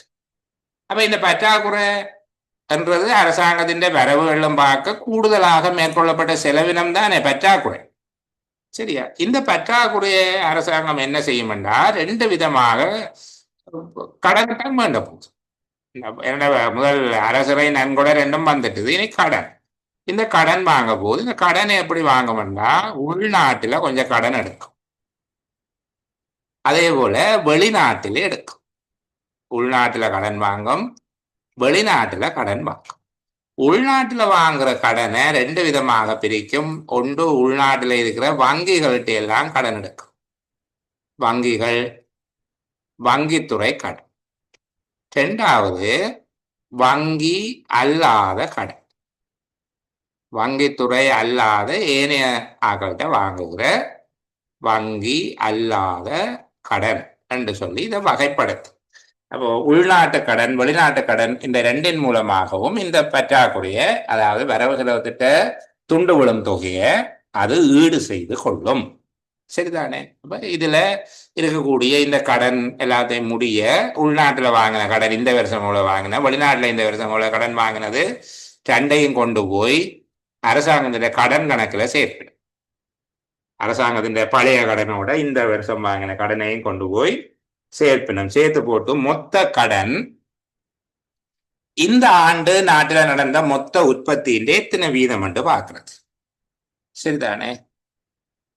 படுகடன் உள்நாட்டு உற்பத்தியின் எத்தனை சதவீதமாக இருக்கு என்று சொல்லி ஒரு புள்ளி விவரம் ஒன்றை தருவினம். உள்நாட்டில் வங்கித்துறையிட்ட எவ்வளவு வாங்கினது, வங்கி எல்லா துறையிட்ட எவ்வளவு வாங்கினது, வெளிநாட்டில் எவ்வளவு கடன் வாங்கினது என்கிற விடயங்கள் தான் கடைசியா சொல்லப்பட்டிருக்கும். அந்த வரவு செலவு திட்டத்துல காட்டப்படுற இறுதி விடயமாக அது இருக்கும். செலவிடப்பட்டது தானே வரவு செலவு திட்ட கணக்குல வரும், செலவிடாத வராது தானே.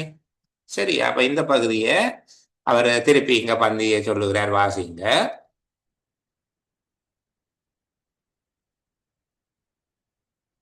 வரவு செலவு திட்ட பற்றாக்குறைக்கு நிதியிடுவதில் அரசாங்கம் உள்நாட்டு மூலங்களில் பெருமளவு தங்கியிருந்ததுடன், இப்ப வெளிநாட்டு கடனை விட உள்நாட்டு கடன்ல தான் கூட தங்கியிருந்த, பெருமளவு தங்கியிருந்ததுடன், வெளிநாட்டிலையும் வாங்கி இருக்கு.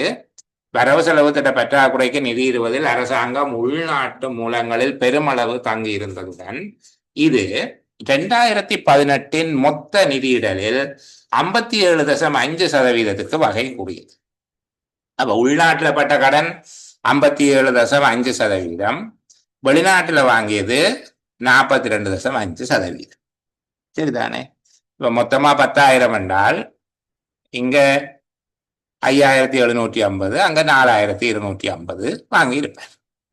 உள்நாட்டு மூலங்களில் வங்கி அல்லா துறையில் இருந்தான நிதியிடல் அதிகரித்த வேளையில் வங்கி தொழில் துறையில் இருந்தான நிதியிடல் வீழ்ச்சி அடைந்தது. போன வருஷத்தை விட இந்த முறை வங்கித்துறையின் பெர்சன்டேஜ் குறைஞ்சு வங்கி அல்லா துறையினுடைய உள்நாட்டு கடன்ல வங்கித்துறையின் பங்கு குறைஞ்சு வங்கி அல்லா துறையின் அளவு அதிகரிச்சிருக்கு. ரூபாவின் தேய்மானத்தின் தாக்கம் ஒப்பீட்டளவில் தாழ்ந்த பெயரளவு மொத்த உள்நாட்டு உற்பத்தி மற்றும் உயர்ந்த தேறிய கடன்பாடுகளினை பிரதிபலித்து மத்திய அரசின் வெளிநின்ற படுகடன் மொத்த உள்நாட்டு உற்பத்தியின் சதவீதமாக 2017 76.9% 2018 இறுதியில் 82.9% அதிகரித்தது. இங்க முதல்ல சொல்லப்படக்கூடிய அடிப்படையான விஷயத்தை விளங்கப்படுத்துகிறேன். 2017 ஆண்டு இலங்கை கொடுக்க வேண்டிய கடன் மொத்த உள்நாட்டு உற்பத்தியின் 76.9% இருந்தது. 2018 மொத்த உள்நாட்டு உற்பத்தியின் 82.9% அதிகரித்தது. இந்த அதிகரிப்புக்கு பங்களித்த காரணிகள் 3 சொல்லியிருக்கு. இந்த அதிகரிப்புக்கு பங்களித்த காரணிகள் 3 விடயம் சொல்லப்பட்டிருக்குது. ஒன்று, ரூபாவின் தேய்மானத்தின் தாக்கம். ரூபாவின் தேய்மானத்தின் தாக்கம் என்றால், இப்ப நான் சும்மா உங்களுக்கு விளங்கக்கூடிய மாதிரி சொல்லுகிறேன். ஒரு $2000 கடன் கொடுக்க வேணும் என்று வச்சுக்கொள்வோமே. $2000 நாங்கள் கடன் கொடுக்க வேணும், சரியா? $1 200 இருந்தது என்றால் நாங்கள் அதை டாலருக்கு இருக்கிறத ரூபாவுக்கு மாற்றி பார்த்தோம்னா $2000 200 பெருக்கினா $4 லட்சம் கொடுக்க வேணும். 4 லட்சம் கொடுக்க வேண்டி இருக்கும். அப்ப எங்களோட மொத்த உற்பத்தி $5 லட்சம் வச்சுக்கொண்டோம். எங்களோட வருமானம் $5 லட்சம், எங்களுக்கு கொடுக்க வேண்டிய கடன் $4 லட்சம், 80% கடன் என்று சொல்லி நாங்கள் கணக்கு பண்ணுவோம், சரியா? சில வேளைகள்ல இந்த டாலரின் பெறுமதி $200 $225 மாறுமாக இருந்தால், வேறு ஒன்றும் மாறாவிட்டாலும் எங்களோட வருமானத்தோடு ஒப்பிடுகிற நேரத்துல அந்த கடன் தொகை $5 லட்சம் எங்களோட வருமானம், நாங்கள் கொடுக்க வேண்டிய கடன் $4,50,000 மாறி எங்களுக்கு 90% கடன் என்பது போல காட்டு இல்லையா?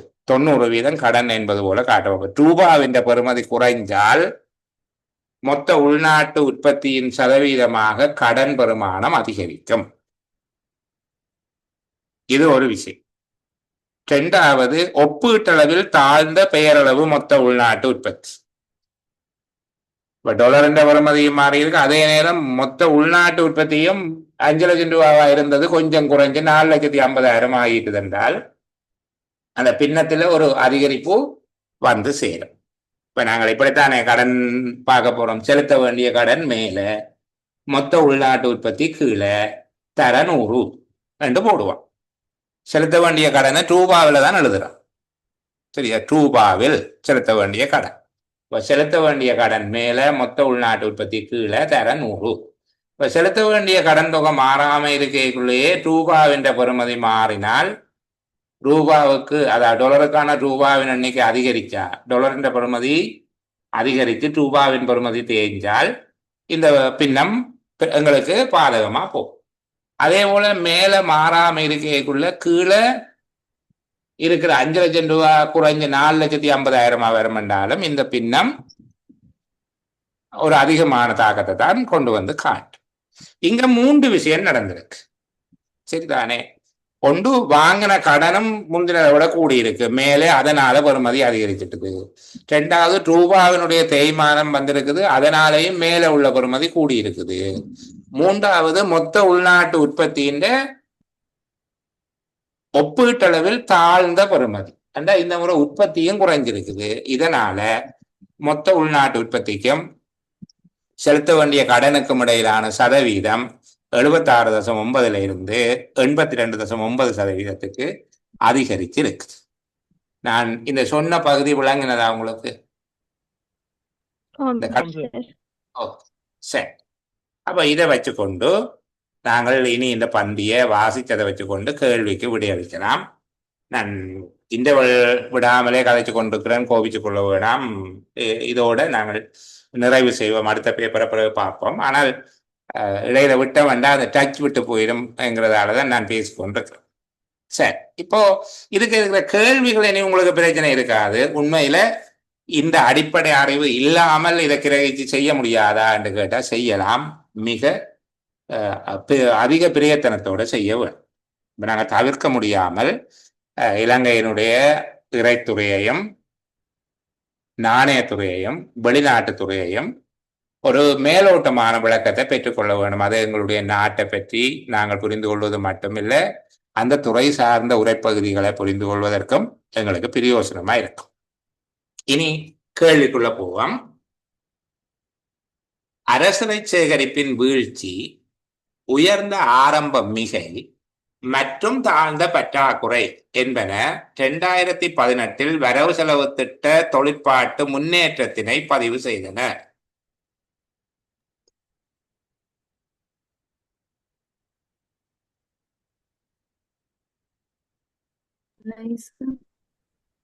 அரசரை சேகரிப்பின் வீழ்ச்சி, உயர்ந்த ஆரம்ப மிகை மற்றும் தாழ்ந்த பற்றாக்குறை என்பன 2018 வரவு செலவு திட்ட தொழிற்பாட்டு முன்னேற்றத்தினை பதிவு செய்தன. ஆம். இல்லை. ஆம் சார். இல்லை. இல்லை. ஏனென்றால் அரசரை சேகரிப்பின் வீழ்ச்சி அதை பதிவு செய்ய இல்லை. மற்ற இரண்டும் பதிவு செய்தன. இங்கே என்ன சொல்லியிருக்கிறார்? என்பன. இந்த மூன்றும் தொழிற்பாட்டில் முன்னேற்றத்தை பதிவு செய்தன. இல்லை, ரெண்டு விஷயங்கள்லாம் முன்னேற்றத்தை பதிவு செய்திருக்குது. அரசரை சேகரிப்பினுடைய வீழ்ச்சி ஒரு முன்னேற்றத்தை பதிவு செய்ததல்ல. அப்ப விட நாங்கள் இல்லை என்றே போடலாம். சரிதானே? இது ஒரு தர்க்க ரீதியான கேள்விதான். அந்த பந்தியை விளங்கிக் கொள்வது என்பதை விட அரசரை சேகரிப்பின் வீழ்ச்சி முன்னேற்றத்தை பதிவு செய்யவில்லை. மற்ற ரெண்டு பேரும் இருந்தாலும் மூன்றும் முன்னேற்றத்தை பதிவு செய்ததோ என்றா 3ல் 2 தான் பதிவு செய்திருக்கோம், ஒன்று பதிவு செய்ய இல்லை. கேள்வி மூன்றும் முன்னேற்றத்தை காட்டியதா? இல்லை. அரசுரை மற்றும் கொடைகள், வட்டி அல்லாத செலவினங்கள் ஆகிய காரணிகள் ஆரம்ப மிகையினை தீர்மானிக்கின்றன. ஆம். ஆம். ஆமாம். ஆம். ஆரம்ப மிகையை தீர்மானிக்கின்றன. அரசுரை மற்றும் கொடைகள், வட்டி அல்லாத செலவினங்கள் ஆம். ஆகிய காரணிகள் ஆரம்ப மிகையை தீர்மானிக்கின்றன. அரசுரை சேகரிப்புகள் அரசாங்கத்தின் வட்டியல்லா செலவினங்களை விஞ்சியதாக இருக்கும் எல்லா சந்தர்ப்பங்களிலும் ஆரம்ப நிலுவையில் மிகை காணப்படும். இல்லை. சரி, அரசரை சேகரிப்புகள் அரசாங்க வட்டி அல்லா செலவினங்களை விஞ்சியதாக இருக்கும் எல்லா சந்தர்ப்பங்களிலும் ஆரம்ப நிலுவையில் மிகை காணப்படும். ஓம் சார். ஆம் சார். ஆம் சார். ஆமாம். நிச்சயமாக ஆம். என அரசரை சேகரிப்புகள் எப்பவும் வட்டி எல்லா செலவினங்களை விட கூட இருந்தால் ஆரம்ப நிலுவையில மிகைதான் காணப்படும். அரசரை வீழ்ச்சிக்கு மத்தியில் பெருமளவு மூலதன செலவின சுருக்கத்தினூடாக ஆரம்ப நிலுவையின் மிகை அடையப்பட்டுள்ளது. இல்லை. இல்ல சார். இல்லை. இல்லை. இல்லை. சார். பல பேர் ஏற்கனவே குறிச்ச விடை ஆம். அப்படித்தானே? ஆம் சார். ஓ, அரசரை வீழ்ச்சி மத்தியில் இல்லை என்பதுதான் சரியான விடை. சரிதானே? அரசரை வீழ்ச்சிக்கு மத்தியில். ஆனால் அந்த உரைப்பகுதியில ஆம் என்பது போலதான் ஒரு தோற்றம் இருக்குது. அந்த எங்களுக்கு பொருளியல் தெரியாவிட்டால் நாங்கள் என்ன செய்வோம்? அந்த ஆம் என்பது போல. அதனால உண்மையில இந்த கேள்வியை செட் பண்ண போது கவனிக்கப்படாம விடுபட்டுட்டுது. இந்த கேள்வியை எடுக்கக்கூடாது. அதுல எடுத்திருந்தால் அதுல அந்த பந்தியில அப்படித்தான் இருக்குது வாசிக்கிற போது, இல்லையா? அரசு மத்தியில் பெருமளவு மூலதன சுருக்கத்தின் ஊடாக இது அடையப்பட்டது என்றுதான் இருக்கு. இது அடையப்பட்டது என்றால் அவர்கள் அப்ப ஆம் பண்டு போட்டார்கள், கவலைப்பட தேவையில்லை. சரிதானே? நீங்கள் சரியாத்தான் விளங்கி வச்சிருக்கிறீங்க. இப்ப எங்களுக்கு கூட விளக்கம் வந்தபடியால இதுக்கு உண்மையா விட இல்லை. ஆம் பண்டு போட்டார்கள், பந்தி விளங்கித்தான் போட்டிருக்கிறீங்க. பொருளியல் விளங்காவிட்டால் பரவாயில்லை. தாழ்ந்த அரசரை சேகரிப்பு வரவு செலவு திட்ட இறைத்திரட்சி வழிமுறைகளை 2 தரம் வழிமுறைகளை இருக்குது. ஒரு வழிமுறையை வெட்டி விடுங்க. தாழ்ந்த அரசரை சேகரிப்பு வரவு செலவு திட்ட இறைத்திரட்சி வழிமுறைகளை நடைமுறைப்படுத்துவதிலான தாமதம் என்பவற்றுக்கிடையே காரண காரிய தொடர் ஒன்று காணப்படுகிறது. காரண காரிய தொடர்பா? காரிய காரண தொடர்பு சார். ஆகவே இல்லை. ஆகவே விட இல்லை. ஏனென்றால் இறைத்திரட்சி வழிமுறைகளை நடைமுறைப்படுத்துவதற்கான தாமதம் தான் காரணம். அதனால அரசரை சேகரிப்பு குறைவடைவது காரியம். அப்ப இங்க என்ன தொடர்பு இருக்குது?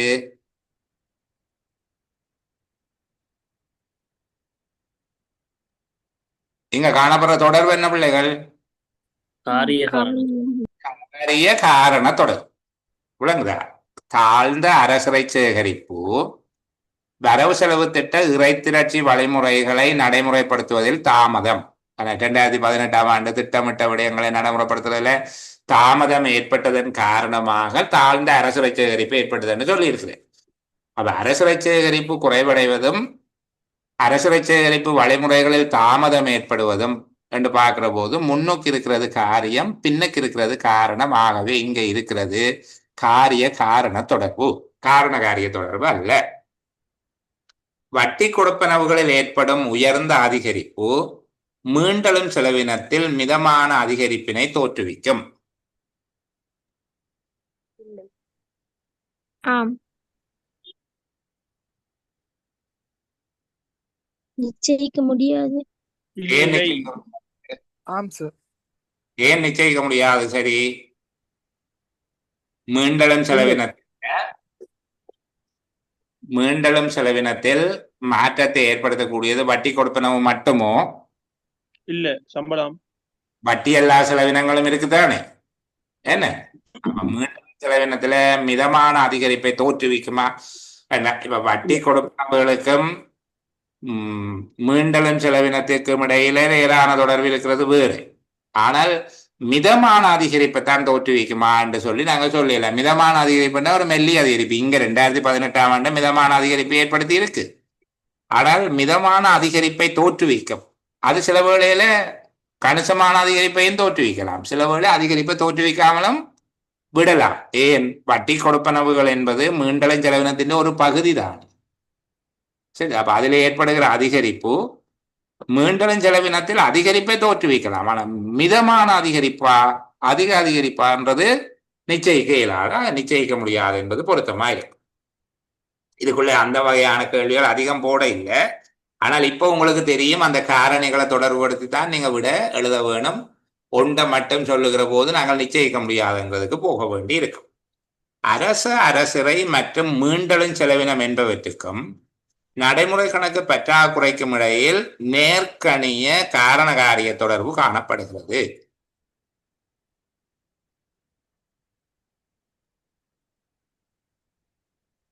அரசிறை மற்றும் மீண்டலும் செலவினம் என்பவற்றுக்கும் நடைமுறை கணக்கு பற்றாக்குறைக்கும் இடையே இல்லை. காரண காரிய தொடர்பு காணப்படுகிறது. இல்லை. இல்லை. இல்லை என்னென்றால் அரசிறை அதிகரித்தால் நடைமுறை கணக்கு பற்றாக்குறை